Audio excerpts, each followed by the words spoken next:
In the 1940s, a distress signal echoed across the maritime frequencies of the Straits of Malacca. The message was chilling. All officers including the captain dead.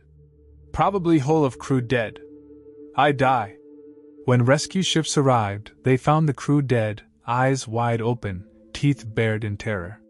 But there was no sign of violence. No sign of a struggle. And then, minutes later, the ship exploded and sank. To this day, the existence of the ship itself is a mystery, and some believe it never existed at all. The legend of the SS Ourang Medan, the Man of Medan, is one of the most enduring maritime mysteries of the 20th century. According to the story, sometime in the 1940s, the ship was traveling through the Straits of Malacca when it sent out a desperate SOS. The Morse code message, reportedly transcribed by several sources, read, "SOS from Ourang Medan. We float. All officers including the captain, dead in chart room and on the bridge. Probably whole of crew dead."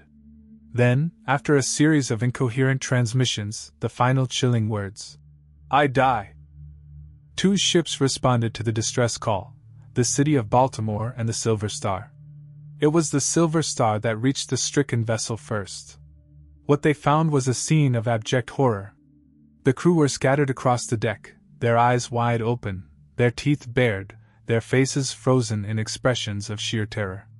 But there was no blood. No signs of a struggle. They had simply died, and whatever had killed them had left no trace.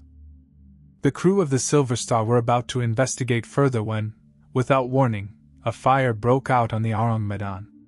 A huge explosion followed, and the ship sank into the depths of the Straits of Malacca. The Silver Star retreated, and the story might have ended there, except for one crucial detail. The Silver Star's official logs do not mention the rescue attempt. There is no official record of the Ourang Medan in Lloyd's shipping register. No photographs, no build records, no crew manifests. The ship may never have existed at all. So, what really happened? Some believe the ship was carrying a secret cargo, possibly a highly volatile combination of potassium cyanide and nitroglycerin, or sulfuric acid, which leaked and caused the crew to succumb to poisoning before triggering the explosion. Others suggest a natural phenomenon, methane hydrates released from the seabed, may have engulfed the ship, suffocating the crew and causing an explosion. But the lack of evidence has led many to believe the whole story is an elaborate hoax. Then there's the mystery of the German survivor.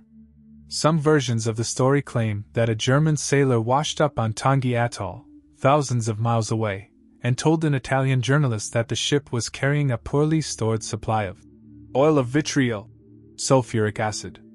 But why would a ship carrying such dangerous cargo have no documentation? And how did the survivor travel thousands of miles without being reported?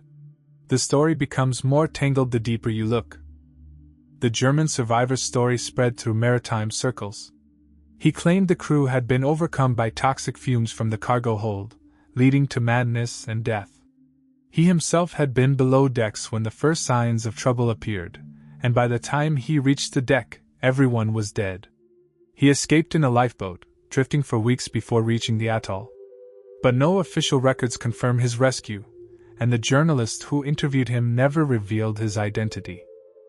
But here is the darkest question of all. If the ship never existed, how did so many people describe the same distress signal? And if it did exist, why was every trace of it erased from history? Some believe the Ourang Medan was a covert operation, an illegal cargo, a secret mission, or even a government experiment that went horribly wrong. The truth lies somewhere in the depths of the Straits of Malacca, waiting to be discovered.